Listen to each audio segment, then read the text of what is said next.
Omubaka wa Kampala omukyala Shamimu Malende oluvannyuma lw'okumala akabanga nga mulwadde era gye buvuddeko yaliko mu ggwanga ery'e Kenya gye yagenze okunoonya obujjanjabi alabe ng'ataasa obulamu bwe. Amalidde ddala akaseera okuva wadde nti yali akomyewo naye amalidde ddala akaseera ng'atambulira ku miggo kale ng'obulamu bwe tebunnaba kudda mu nteeko era emirimu gya Kampala abadde yagiwummuzaamuko. Naye olunaku olwaleero bwe yawulidde ng'akubyekubyemu ku matu kimuwaliriza olwaleero okuvaayo n'ayita olukuŋŋaana lwa bannamawulire oba press conference n'ayogerako nabo nga bakakasa nti awonyeemu era essaawa adde ku mirimu gye bannakampala gye baamulondera. Ono mu lunaku olwaleero ensonga z'abadde asimbyeko essira mu kusookera ddala asoose ne yeebaza abo bonna abamubeereddewo abamukubidde nga ku busimu abamuweereza obubaka obusaasira okusuuka ekirwadde kyabaddemu akabanga konna n'abeebaza omutima omulungi era ogumwagaliza ebirungi. Oluvudde awo yeebazizza bannakibiina kya NUP era abalemedde ku mulamwa ng'agamba nti wadde nga tetunnabakwata buyinza era waliwo ebikyuseewo kubanga bwetunulira eggwanga Uganda bwe lyali luli si bwe litambula olwaleero nga luli enguudo embi zaabeerangawo mu ggwanga naye nga tewali bazoogerako. Naye bannayuganda olwaleero kiraga nti baazuukuka kubanga gye buvuddeko bavuddeyo ne balabisa KCCA etayagala kukola nguudo za Kampala bavuddeyo nga bazikuba ebifaananyi okuziteeka ku mutimbagano sobole okulabisa abantu bano balabe nti ddala enguudo ezo zeetaaga okukolebwa. Ono abeebazizza bannayuganda olw'okuzuukuka era n'abeebaza okubeera nti mukyanyweredde ku mulamwa ogw'okununula ensi yammwe. Ono ensonga ezibadde zimuleeseera kwe kutangaaza ku nguudo za Kampala alabira ddala nti enguudo z'ekibuga Kampala mbi nnyo omutendo gwe ziriko si gwe zisaanidde okubeerako era n'alabula bekikwatako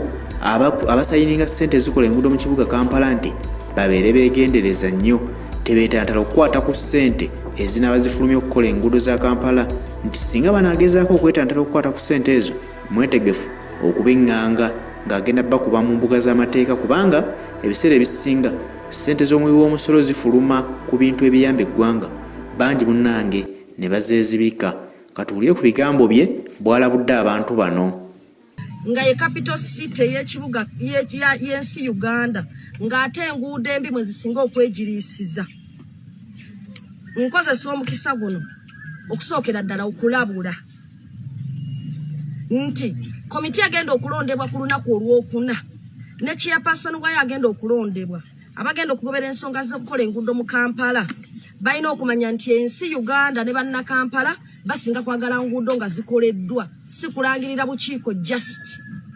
kubanga waliwo pressure eriwo nti tuyite tukonstitutinga akakiiko ekyo nakyo banna Kampala tumanye tukoze eki tubawonye pressure eve ku executive director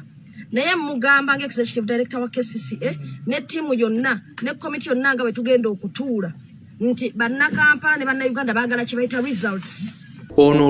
olumaliriza era ne yeekokkola ku nguudo ze zimu n'agamba ekireetedde bannayuganda okubeera nti tebakyatuusibwako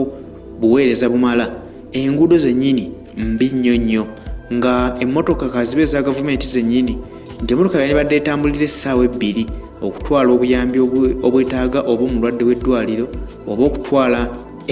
ebyamaguzi mu byalo olw'okuba nti enguudo tezituukaganye na mutindo nga n'asaba KCCA eveerooze ku nsonga eyo n'omukulembeze w'eggwanga lino weewaawo nga si gwe baalonda ye ne yeewaŋŋamya mu buyinza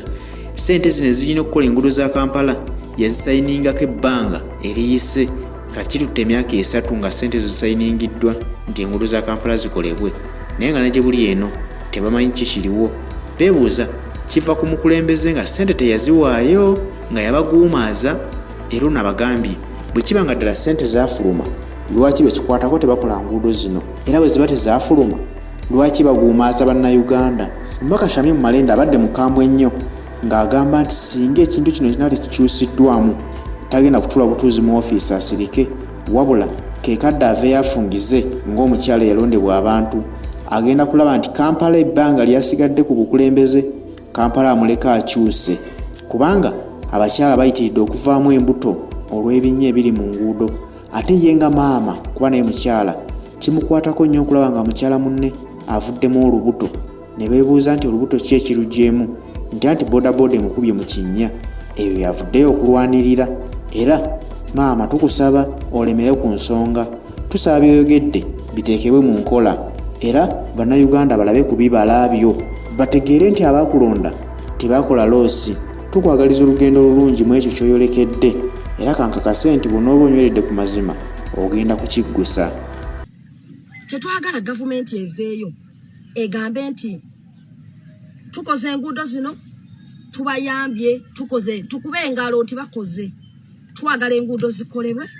mu weesimbu ate mu bunnambiro ddala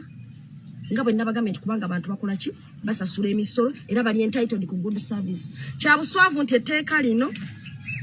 nga bwe mbategeezeza omukulembeze yalisaninga nga 31 August 2008 the Road Fund Act de tutambulirako erikwatagana ku nguudo engeri gye zirina okubeera nga zikolebwamu. Naye kiswaza okuba nti nakati bw'otunda capital state ya Uganda oyinza okugamba nti etteeka baali baze parliament yalifulumizza jjo bagenda tandika butandisi kola ki, kola nguudo. So n'olwekyo bannakampala kye basaba kikimu, bakooye okubaguumaaza ne muvaayo ne mulonkinga obukiiko mu bugenda kukola enguudo, pressure neevaawo ne mukola diversions endala, enguudo ne zitakolebwa.